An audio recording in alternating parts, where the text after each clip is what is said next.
जय भोलेनाथ की रुद्र संहिता युद्धखंड 35वां अध्याय। शंखचूड़ का अपने एक बुद्धिमान दूत को शंकर के पास भेजना। दूत तथा शिव की वार्ता शंकर का संदेश लेकर दूत का वापस शंखचूड़ के पास आना। सन्नत कुमार जी बोले, हे व्यास, वहाँ स्थित होकर उस दानवेंद्र ने अत्यंत बुद्धिमान एक महान दैतेश्वर को दूत बनाकर शिव जी के समीप भेजा।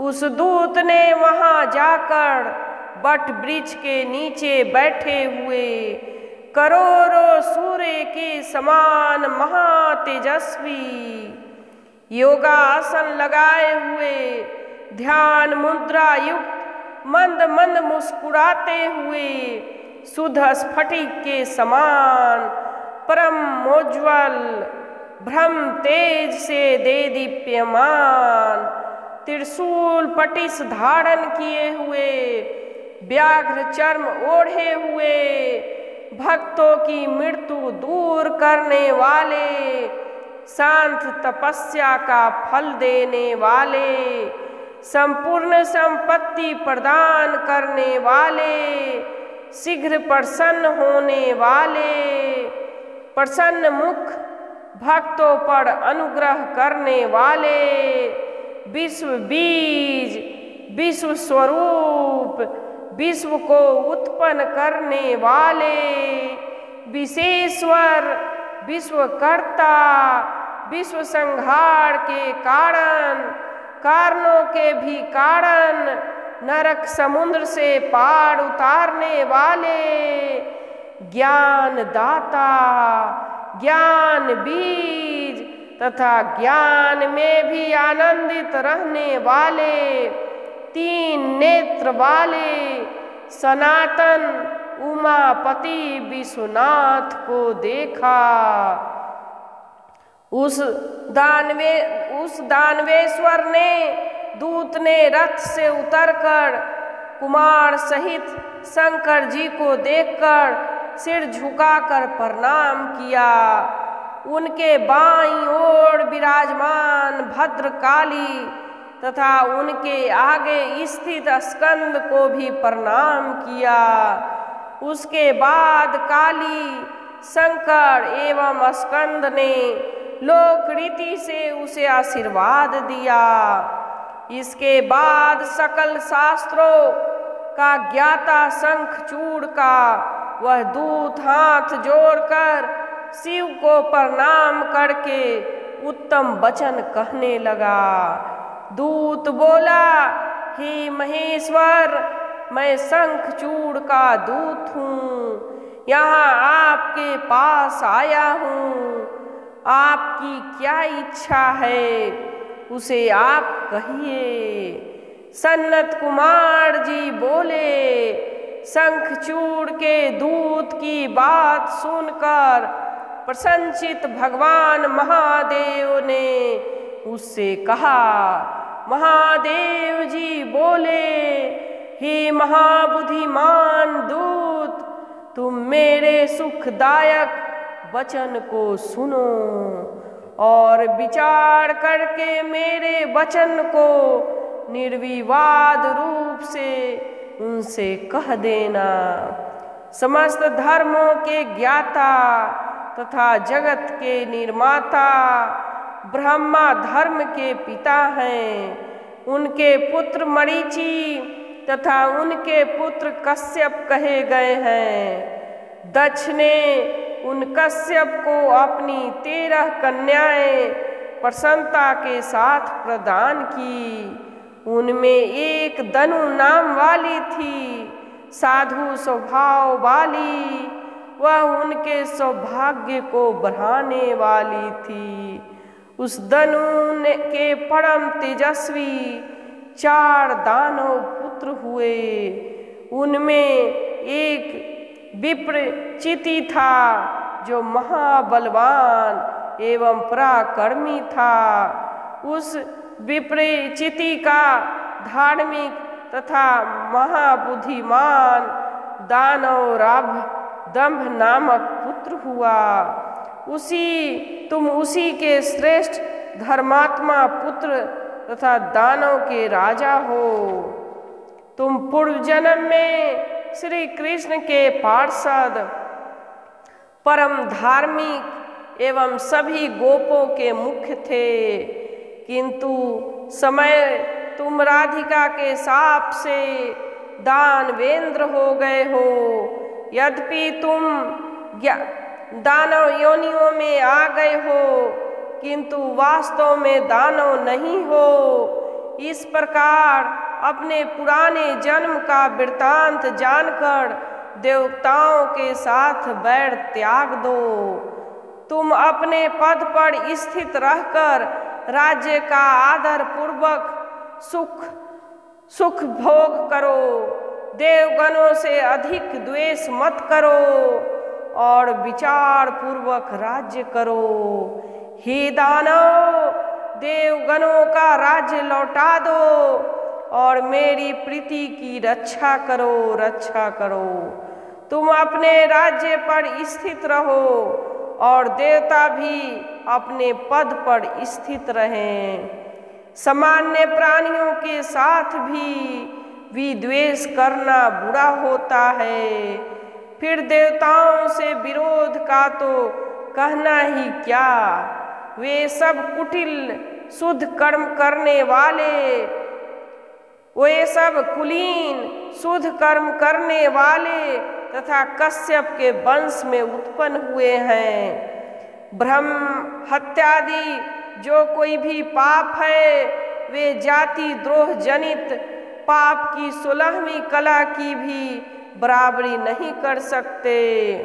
सनत कुमार जी बोले, हे व्यास, इस प्रकार शंकर ने उत्तम ज्ञान का बोध कराते हुए श्रुति एवं स्मृति को संबंधित शुभ बातें उससे कही।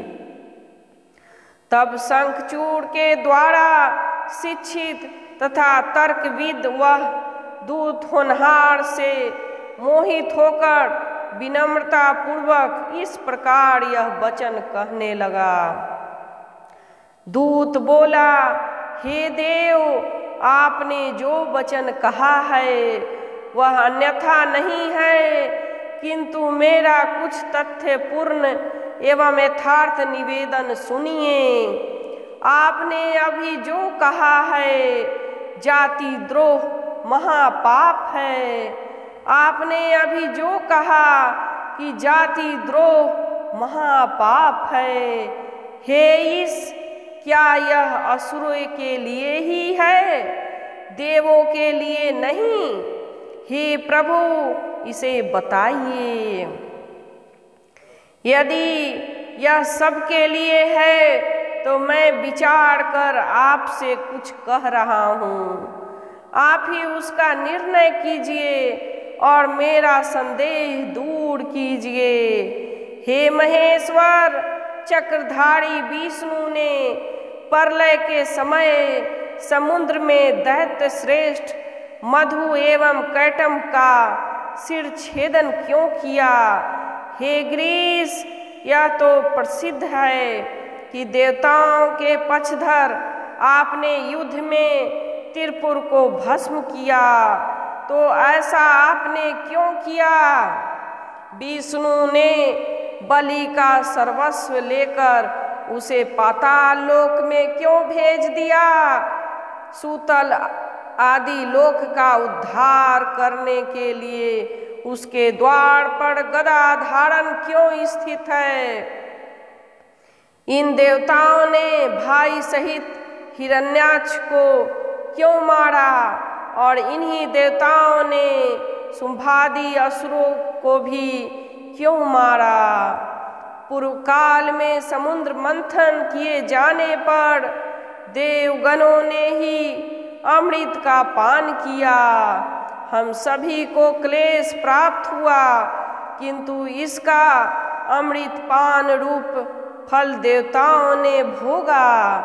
यह जगत भगवान काल का कीड़ा पात्र है। वे जिस समय जिसे ऐश्वर्य प्रदान करते हैं उस समय वह ऐश्वर्यवान हो जाता है। देवताओं एवं दैत्यों का वैर सदा किसी न किसी निमित्त होता आया है। कर्मशः जीत और हार काल के अधीन है। इन दोनों के विरोध में आपका आ जाना निष्फल प्रतीत हो रहा है। यह विरोध तो समान संबंधियों का भी अच्छा लगता है। आप सदृश ईश्वर का नहीं, आप तो देवता तथा असुर सभी के स्वामी हैं। अतः इस समय आप महात्मा की केवल हम लोगों से यह स्पर्धा निर्जलता की बात है। विजय होने पर अधिक कीर्ति तथा पराजय होने पर हानि, ये दोनों ही आपके लिए सर्वथा विपरीत है। इसे मन से विचार कीजिए। सनत कुमार जी बोले। यह वचन सुनकर शिव जी हंसकर दानव राज से यथोचित मधुर वचन कहने लगे। महेश बोले हम अपने भक्तों के अधीन हैं, स्वतंत्र कभी नहीं हैं। हम उनकी इच्छा से ही कर्म करते हैं और किसी के भी पक्षपाती नहीं हैं। पूर्व काल में ब्रह्मा की प्रार्थना से प्रलय वर्ण से विष्णु तथा दैत्य श्रेष्ठ मधु कैटंभ का युद्ध हुआ था। भक्तों के कल्याण करने वाले उन्हीं विष्णु ने पूर्व काल में देवताओं की प्रार्थना से प्रहलाद की रक्षा के निमित्त हिरण्यकश्यप का वध किया था। देवगणों की प्रार्थना से मैंने भी त्रिपुरों के साथ युद्ध किया और उन्हें भस्म किया। यह बात सब लोग जानते हैं। पूर्व काल में देवताओं की प्रार्थना से सबको स्वामिनी तथा सबको माता के सुंभादि के साथ युद्ध किया और उन्होंने उनका वध भी किया। आज भी सभी देवता ब्रह्मा की शरण में गए हैं और देवताओं सहित विष्णु ब्रह्मा मेरी शरण में आए हैं। हे दूत, देवताओं का स्वामी मैं भी ब्रह्मा तथा विष्णु की प्रार्थना के कारण युद्ध के लिए आया हूँ। हे दूत, शंखचूड़ से कहना कि तुम महात्मा श्री कृष्ण के श्रेष्ठ पार्षद हो। पहले जो जो दैत्य मारे गए उनमें कोई भी तुम्हारा समान नहीं था। हे राजन, देवताओं का कार्य करने के लिए तुम्हारे साथ युद्ध करने में मुझे कौन सी बड़ी लज्जा है। देवताओं के कार्य के लिए मैं ईश्वर विनय पूर्वक भेजा गया हूँ। अतः हे दूत, तुम जाओ और शंखचूड़ से मेरा वचन कह देना कि मैं तो देव कार्य अवश्य करूँगा। उसे जो उचित हो वैसा करे। ऐसा कहकर महेश्वर चुप हो गए और शंखचूड़ का दूत उठा और उसके पास चला गया। जय भोलेनाथ की। रुद्र संहिता युद्ध कांड 35वां अध्याय समाप्त। जो भी प्रेम पूर्वक शिव महापुराण कथा सुन रहे हैं, ओम नमः शिवाय कमेंट बॉक्स में लिखकर भक्ति प्राप्त करें। जय भोलेनाथ की। जय भोलेनाथ।